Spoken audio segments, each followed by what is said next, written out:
Welcome to Joyfully Unstoppable, the podcast for women who are ready to lead boldly, live lightly, and reclaim their joy. Whether you're leading a team, a classroom, a boardroom, or your own big, beautiful life, I am so glad you found us. I'm your host, Becky Ham, leadership coach, speaker, and founder of Women Lead Well. After years of high-level leadership, I discovered that success doesn't have to come at the cost of your peace, your values, or your well-being. Each week, we'll explore what it means to lead joyfully, sustainably, and authentically, even in a world that tells you to hustle harder and prove your worth. You carry a lot. Let's help it feel lighter.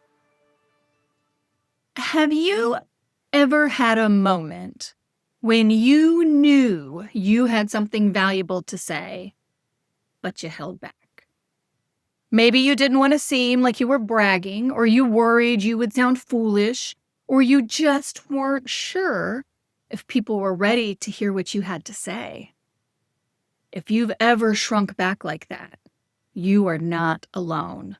For so many women in leadership, visibility can feel complicated. On the one hand, you want to show up with confidence, to share your perspective, and to lead boldly.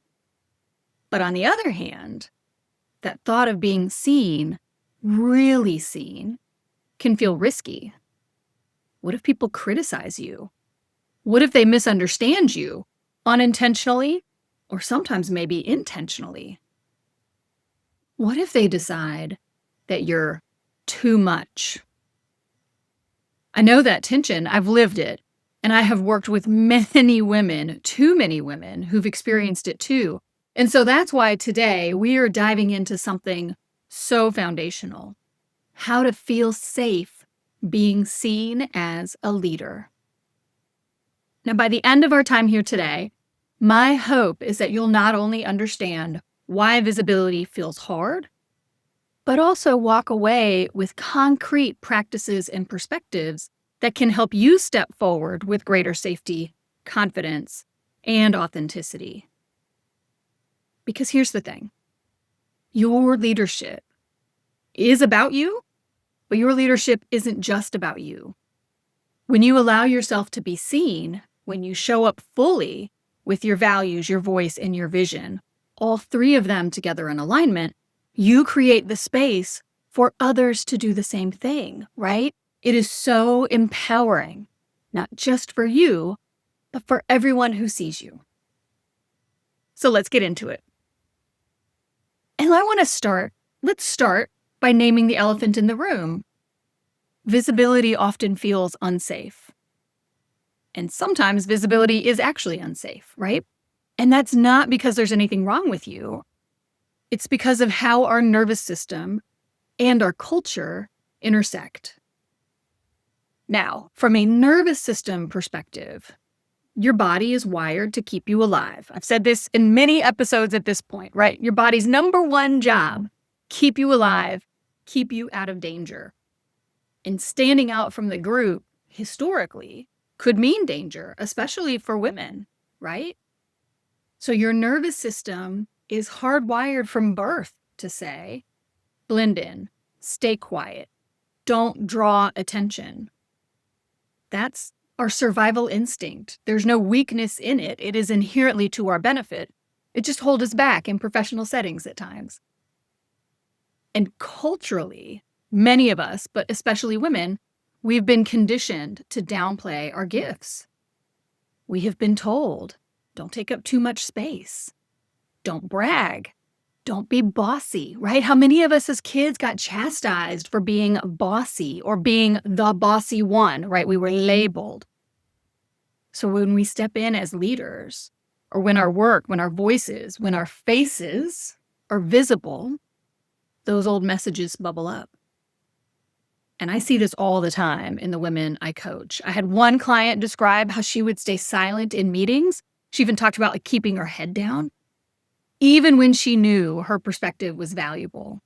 And it wasn't that she was doubting her knowledge. This was not imposter syndrome. She was simply afraid of the judgment that might come from standing out. She didn't want the negative feedback or the people pushing back against her or the mansplaining or the infantilizing or all of that comes when women stand in their power. Another woman shared how she was afraid to post on LinkedIn, that she knew she had to build her online presence. And like, she was a professional woman. This wasn't an Instagram thing, it was a LinkedIn thing. And she said that it felt like she was standing on a stage naked. And it wasn't the content that scared her. Like, she knew what she wanted to say. What was holding her back was this fear of the attention she would be drawing if she posted about her experience online. She wasn't afraid of the post, she was afraid of the comments, right? And we know that this is even more true in the context of intersectionality, that a gay woman of color with a non-American accent might reasonably have a greater fear of being seen than a white cis woman who belongs to Daughters of the American Revolution. And while, that is not universally the case, right? It's not always that you layer these different aspects of our identity and that compounds into either a fear of being seen or not. It is important to remember that different women experience leadership and the perceived and sometimes very real danger of standing out differently. And so I share that just to say that if you have ever felt that way, it is not a personal flaw. It is a very human response. And here's what I want you to know. Visibility feels risky because in some ways it is. People might criticize you. It doesn't matter your background. People are kind of mean right now. They probably always have been mean, but we're more amplified, able to share our meanness. So you could get criticized no matter what you say. People might misunderstand you. Again, they might unintentionally misunderstand you because they are reading you, they're hearing your message through the filters of their own experiences and any biases that they might have. And they might misunderstand you intentionally because they're not acting in good faith, right? You don't control either of those. Got nothing to do with you. It's got to do with them. People might hold you to impossible standards, right? All of that can happen when you show up, when you allow yourself to be seen. But there is the other side of that coin. People might also be inspired. They might be encouraged. Other people, particularly vulnerable populations who are afraid themselves of being seen, if you come from a similar population and you stand up and you speak, you are inspiring and encouraging others to see what is possible for them too. You change people by your willingness to show up and be visible. So I'm not going to pretend, I'm an upbeat kind of girl. That's I'm wired to be upbeat and cheerful. But I am not going to sit here and tell you that stepping into visibility, that standing in your power is risk-free. There are absolutely risks associated with it. What I do want to do is acknowledge the fear. I want to normalize that fear because it is common to the human experience and it can be layered so that different individuals feel it more acutely than others. And I also want us to talk about ways that we can create safety with what we can control. Like, we're not going to dismantle systemic structures today on a podcast, but talk concretely about what every woman can do within her control to step forward strategically. And so I'm going to invite you to take a moment here and just reflect. When have you felt yourself holding back from speaking up or stepping forward? What was underneath that hesitation? Your journal prompt for the day. You can reflect on this. And I ask you to do that because naming it is the first step toward moving past it, right? Once you're aware of it, then you can deal with it. And so now that we've acknowledged some of the reasons why visibility can feel risky, let's talk about how we can reframe it, what we can do about it. Most of us think of visibility as like this spotlight, right? You're on stage, the lights are hot, the stage is up high, you don't want to fall off, everybody's watching. And this is the key element. They're waiting for you to perform, right? That when you're seen, it's a performance. No wonder that feels intimidating. But what I'm going to suggest is that visibility, speaking, isn't about performance at all. I'm going to suggest that it's about alignment. That when you step up and allow yourself to be seen as a leader, it is not about proving yourself. It's about showing up in a way that reflects your values, your voice, your true authentic voice, and your vision. It's about letting who you are on the inside be visible on the outside. And I recently had one of my clients had a big breakthrough around this, that she always dreaded presenting to her executive team because she felt like she had to impress them, right? She saw it as a performance and they were going to grade her or evaluate her performance. And understandably, that stressed her out. And so then we were able, through our conversations, she reframed her role not as a performer, this dancing monkey who's like going to perform under pressure, but as a partner bringing clarity to the executive team. And when she framed it that way, she started to see that her job wasn't to be perfect, right?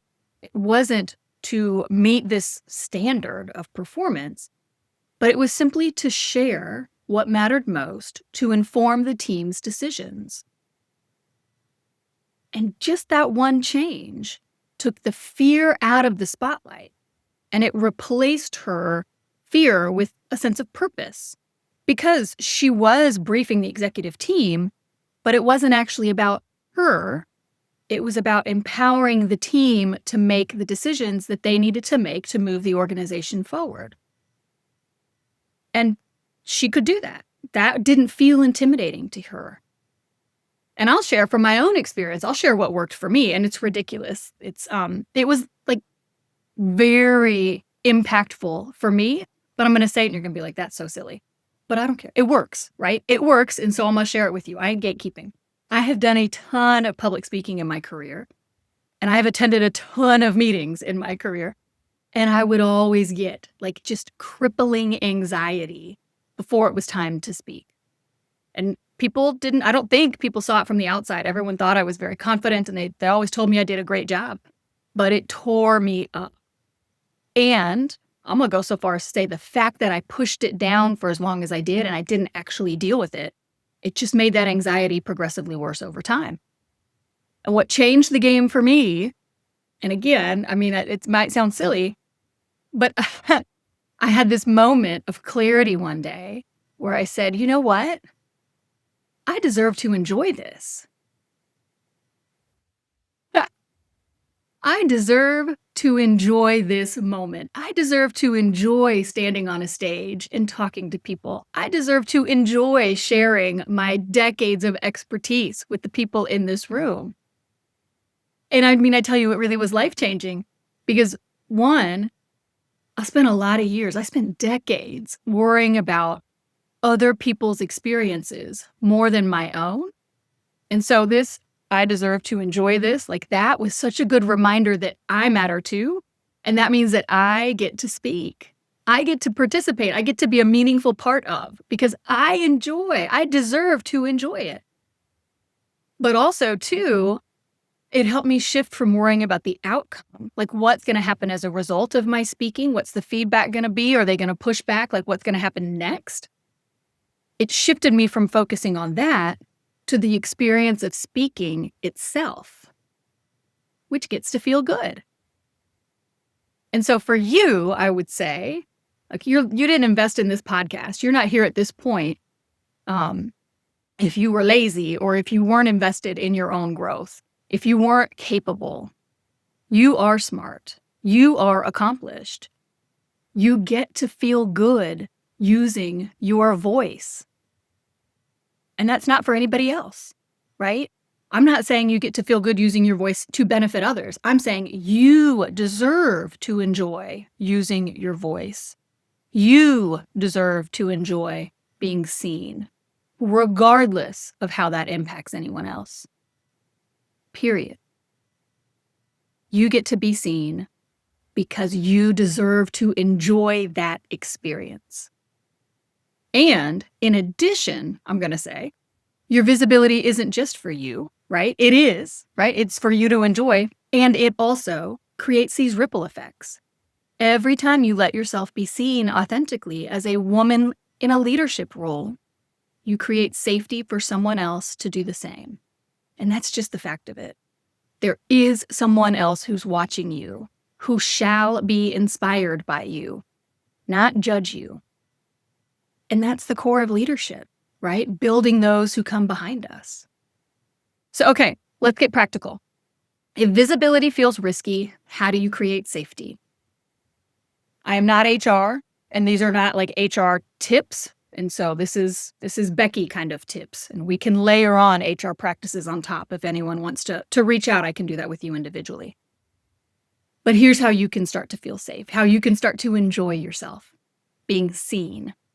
First, always nervous system regulation, ground yourself. Before a big meeting, before a presentation, before a tough conversation, you've got to give feedback to a team member who's not maybe meeting standard. Pause and ground yourself. We do a lot of breathing on this podcast, and so that could mean a few minutes of box breathing. It could mean putting your feet firmly on the ground, right, and feeling the ground beneath you supporting you. It could be reminding yourself of a phrase like, I am safe, I belong here, or another one that I love, I can be scared and safe at the same time. Or the one I just shared, right? I deserve to enjoy this. When your body feels safe, it's easier for you to show up fully with your voice. So that's number one, always ground. You always start by regulating your nervous system. 2, boundaries. Remember, being visible doesn't mean sharing everything, right? You get to choose what's aligned with you. You get to choose what parts of you that you share. And so if the story feels too raw, you just hold back. You don't have to share it until you're ready. And that might mean never, right? Visibility is not vulnerability without limits. Visibility means authenticity within the boundaries you set, because you deserve to enjoy the experience. Number 3, micro steps. Something else, right? Every podcast episode, we have this. You do not have to leap onto a huge stage tomorrow. You do not need to speak every 3 minutes in a meeting if you've been sitting silently for years. Just start where you can. Start small. Share one thought in your next meeting. Post one short reflection online. And maybe you start posting comments on other people's material if it's too much for you to share your own post, right? Speak up in one conversation where you might normally stay quiet. Every time you do that, you build your confidence and you signal to your nervous system that you can show up and be safe. And so it's less scary the next time you do it. And so it's not big change that just freaks us out, right? Big change keeps us from making progress. It's those small, little, tiny, seemingly insignificant steps that we take every day that add up to the significant change. That's the compound interest of tiny actions. So focus small. You really will get better progress. And now 4th, support network. You want to surround yourself with people who remind you how amazing and powerful you truly are. Maybe that's a trusted friend. Maybe it's a mentor. Maybe it's a coach. Having people who cheer you on makes the risk of visibility feel less daunting. So if you've got a friend or an ally who might be in the same meeting that you're nervous about speaking in, you can talk with them ahead of time about your concerns. You can ask for their support to reinforce any points you make, right? The beautiful, like Becky said, or that's right, Becky, I'll just add blah, right? Have somebody that you know is in your corner who's going to be there, who can boost you up. Or maybe just serve as a friendly face in the audience if you're speaking on a stage. So now I'm going to challenge you, pick one of these practices. And again, just one, right? You don't have to do everything. Big changes tend to fail more often than small changes. So what's the micro step that you can take this week to help yourself feel safer being seen? Write it down, put it on that sticky, stick it on your laptop, say it out loud, make a quick plan for when and how you'll do it. Your progress builds with practice. And then I want you to DM me, tell me the step you took so I can celebrate you. You can share it in the Women Lead Well community over on Facebook. I'll have the link to join that community in the show notes. And now, here's the kind of as we wrap this up, maybe the bow that I want to tie on this conversation. That your deepest sense of safety, being seen, your deepest sense of peace with visibility comes when you lead from your authenticity. When you're trying to perform, when you're trying to prove yourself, when you're trying to please others, when you're letting other people's standards dictate to you, you're constantly on edge, right? You are. You're scanning for approval, you're watching for judgment, bracing for impact, maybe. But when you're rooted in your authentic self, when you lead from your joy with clarity, from alignment, you don't perform. You just are. You just are you. And that doesn't mean it's always easy. But it does mean that you're no longer contorting yourself to fit in someone else's mold, right? You are standing in your own power. And that's where true safety is found, inside yourself. So, here's the question for you as we wrap this up. What part of your authentic self is asking to be more visible in your leadership right now? Maybe it's your creativity, maybe it's your compassion, maybe it's your boldness. Whatever it is, that part of you is not a liability. That part of you is a true gift. You have it for a reason, to do good with it. And so when you let that part of you be seen, you not only strengthen your own leadership, which is itself a wonderful thing to do, you model for others what's possible. And so let's recap what we've talked about today. Visibility can feel risky, and that is totally normal. It's wired into our bodies. It's reinforced by culture. But you do not have to stay hidden. By reframing visibility as alignment, grounding yourself in practices that build safety, and leading from your authentic self, you can step forward with more confidence and greater clarity. And remember this, when you are visible, you give others permission to show up too. Your leadership matters. Your presence matters. And your voice, your unique voice matters. So this week, I want to encourage you to take that next step into visibility. If that's speaking up in a meeting, if it's posting a reflection online, if it is simply reminding yourself before a conversation, I am safe, I belong here, do it. And then share it so we can all celebrate you. Now, if this episode spoke to you, I would love for you to share it with a friend who's running on empty. We need more women leading from alignment, not adrenaline. And don't forget to like and subscribe. Next week, I am so excited. We have our very first guest on the podcast. I cannot wait to welcome Alyssa Zilberschlag from WorkWise Labs on the pod. You can also grab one of our free resources, like the Mental Load Reset or the Values Clarification Exercise at womenleadwell.net and linked in the show notes below. Remember, joyful, sustainable, and authentic leadership is possible. You deserve to enjoy every minute of it. Until next time, I'm Becky Ham, and this is Joyfully Unstoppable.